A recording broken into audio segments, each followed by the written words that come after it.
sino talaga kaaway o tunay. Nasanay sa mga laro dito sa buhay, kaya bata pa lang tinubuan na ng sungay. Di ko na rin alam kung ano pang dapat ko na gawin. Laging inaaway ang sarili ko dito sa harap ng salamin.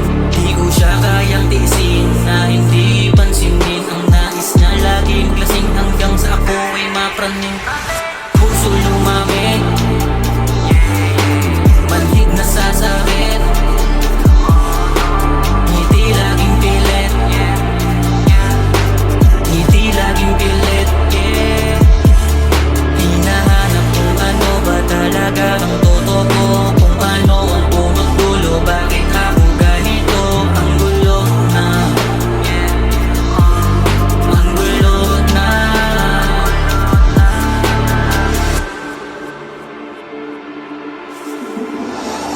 Masyado lang ba akong naging pabaya, o hinayaan na lang talaga? Kaya ngayon ay dalang-dala na umibig pa muli at makaramdam ng pagkasawi.